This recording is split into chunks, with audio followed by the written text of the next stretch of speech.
تو میں نے عرض کیا کہ ہماری اس اصول فقہ کا جو سبق ہے اور اصول فقہ کی جو کتاب ہے، اس کے اندر سب سے پہلی بات خلاصۃ الکتاب، کہ ہم نے اس کتاب میں کیا بیان کرنا ہے، میں نے وہ آپ کی خدمت میں پیش کیا ہے کہ پوری کتاب میں نمبر ایک خلاصہ، پھر خلاصہ میں آگے ساری بات بتائی ہے کہ ایک مقدمہ ہوگا، 5 ابواب ہوں گے، 15 فصلیں ہوں گی، اور آخر میں خاتمۃ الکتاب ہوگا۔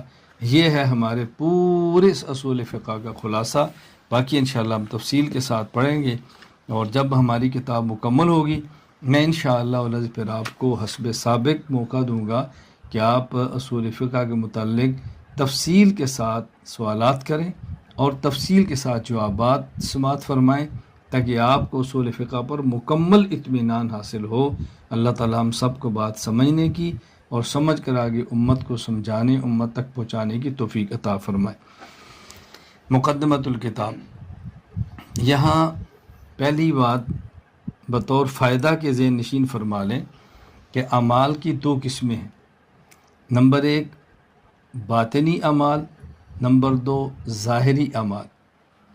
باطنی اعمال سے مراد وہ اعمال اور وہ کام ہیں جن کا تعلق انسان کے دل کے ساتھ ہے، صبر، شکر، عفو، حلم، سخاوت، شجاعت، شرم اور حیا وغیرہ۔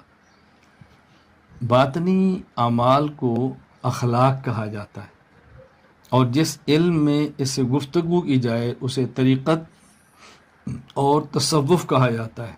علم طریقت، علم تصوف۔ نمبر 2 ظاہری اعمال۔ ظاہری اعمال سے مراد وہ کام ہیں جن کا تعلق انسان کے جسم کے ظاہری اعضاء سے ہے، جیسے نماز، روزہ، زکوٰۃ، حج وغیرہ۔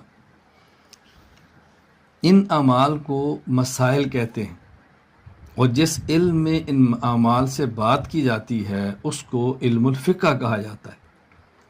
میں بس اوقات سمجھانے کے لیے دوسرے لفظوں میں کہا کرتا ہوں کہ ایک ہے اعتقادات، ایک ہے عبادات، اور ایک ہے اخلاقیات۔ اعتقادات کہتے ہیں عقائد کو، اور عبادات کہتے ہیں ظاہری اعمال کو، اور اخلاقیات کہتے ہیں قلبی کیفیات کو۔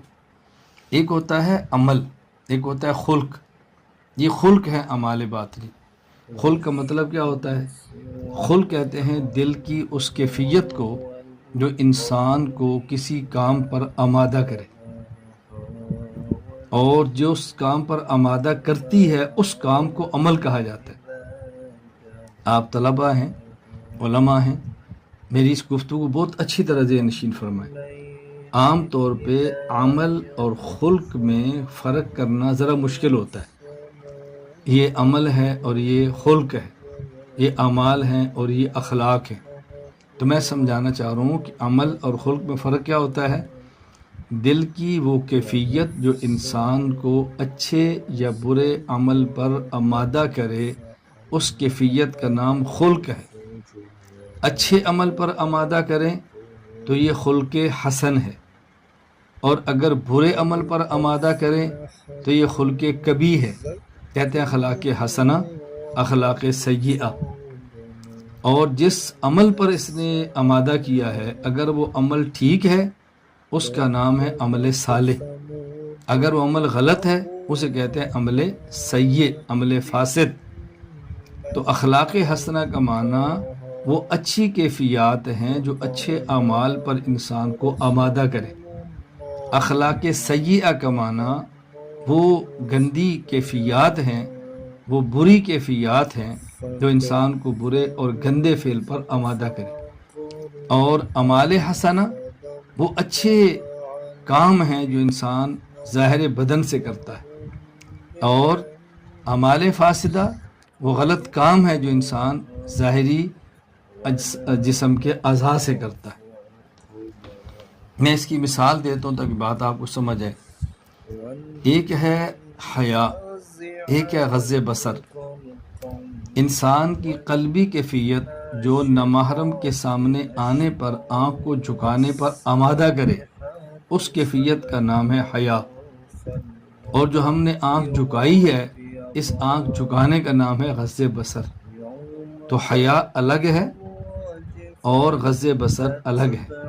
گویا کہ حیا قلبی کیفیت ہے اور غض بصر اس کا نتیجہ ہے. ایک ہے انفاق فی سبیل اللہ اور ایک ہے سخاوت. سخاوت وہ قلبی کیفیت ہے جو انسان کو نیک کام پر پیسہ خرچ کرنے پہ آمادہ کرے. اور جب انسان نیک کام پر پیسہ خرچ کرتا ہے تو اس کا نام ہے انفاق فی سبیل اللہ. ممکن ہے ایک بندے کے پاس ایک پیسہ بھی نہ ہو لیکن پھر بھی سخی ہو. تو جس کے پاس پیسے ہی نہیں ہیں وہ خرچ کرتا ہی نہیں ہے، وہ سخی کیسے ہوگا؟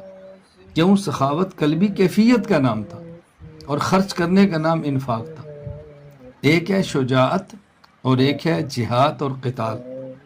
شجاعت اس قلبی کیفیت کا نام ہے جو انسان کو اللہ کے راستے میں لڑنے پر آمادہ کرے، اور جو اللہ کے راستے میں لڑتا ہے اس کا نام جہاد ہے. تو اعمال اور اخلاق میں فرق بہت اچھی طرح ذہن نشین فرما لیں. تو جس علم میں ظاہری اعمال سے گفتگو ہو اس کا نام علم الفقہ ہے، اور جس علم میں قلبی کیفیات سے گفتگو اس کا نام تصوف ہے.